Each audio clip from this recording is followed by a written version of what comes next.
Hey everybody, welcome back to Roll with Advantage, and come here. No, not like that. Yeah, that's better.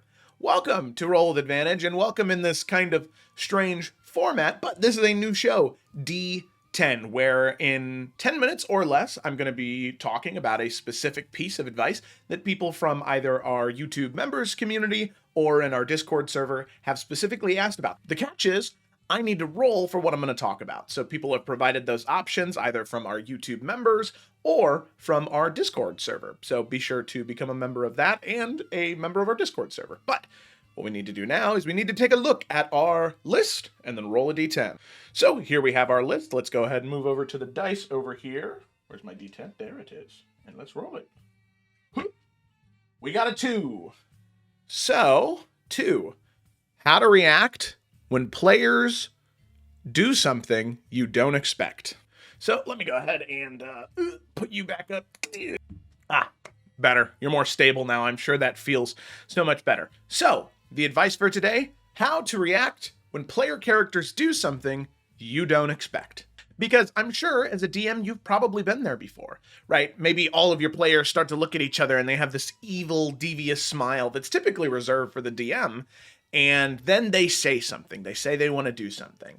Actually, instead of going to confront the king, we want to sneak into the prison. Well, why do they want to do that? Oh my God, what's happening? I don't have a prison prepped. I don't know what to do. And you start panicking. And you start, sometimes DMs, you'll start to try and push them to go the direction that you had prepped for. We want to make sure that our players have agency and that they can do what they want and explore the avenues that they want to do. Instead of saying no, we're going to do what we can to help them. I have 4 pieces of advice that I'm going to give to you, and those 4 tips are going to help you navigate these moments with ease. Thing number 1, what you're going to want to do is stay true to the most important rule of improv. Yes, and, or no, but. A lot of people, when they give D&D advice, they say, well, the rule of improv is yes, and. And the thing is that doesn't always work. As somebody who has a degree in theater and has been doing it for almost 15 years now, it's not just yes, and. Sometimes it's no, but.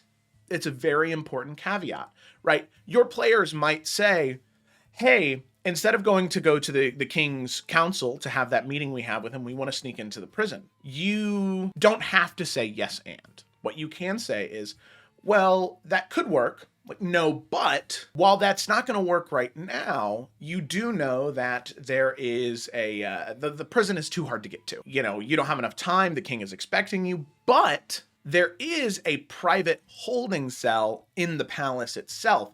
So if you're looking for information from prisoners, you might be able to go there.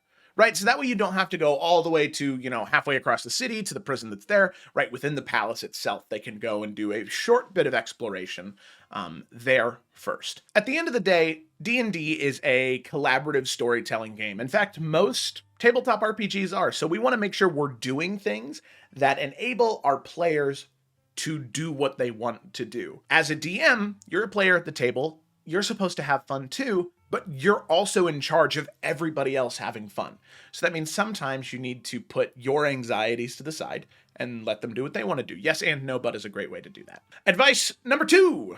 Piece of advice number 2. I don't know. What you're going to want to do is take a break or end the session, right? If you've been playing for the majority of your playtime, right? You play 4 hours, the session's getting to 3.5, and something unexpected happens. You've got no clue what to do. Well, lean into it, right? Using the same example that we used before. The players decide to go to the prison. You use no but, and you have them go to a private holding cell within the palace. They sneak in. They're able to get past the guards, and they find the main holding cell. Very interesting, though, one of these prisoners in here. Well, that's very strange. They look very familiar. They look like the king. Your players will look at each other and they're going to go, oh shit, what the hell? What is going on? I don't know. And then you know what you hit them with? You say, and in that moment you recognize the familiar visage of the king himself. And that is where we're going to go ahead and end tonight's session. I swear to God, you'll see your players react in a way that is unparalleled. They did something unexpected, you leaned into it, and then you end the session because you have no idea why the king is there. Why is there a second version of the king? This probably throws your whole plot out the window. But you know what? It was cool. It was so freaking cool. And I guarantee you, bucko, okay? Yeah, I'm talking to you, Gerald, all right? The story you're cooking with right now because you decided to lean into it and make some stuff up in that moment, brother, that story is going to be way better than the one that you cooked up. I'm just telling you the truth. Because when we work together to tell a story, the story is better. When it's just us in a silo doing what we think is best, it's not going to be as good. That's my thing that I do as a DM. I am more than willing to sacrifice most of the stories I have ideas for to lean into the ideas that the players have. They don't know that. They just think that I'm a genius. Really, I'm an idiot. But I steal from them. Advice number 3. Here's what you're going to want to do, okay? A lot of issues and misunderstandings arise at the D&D table due to miscommunication.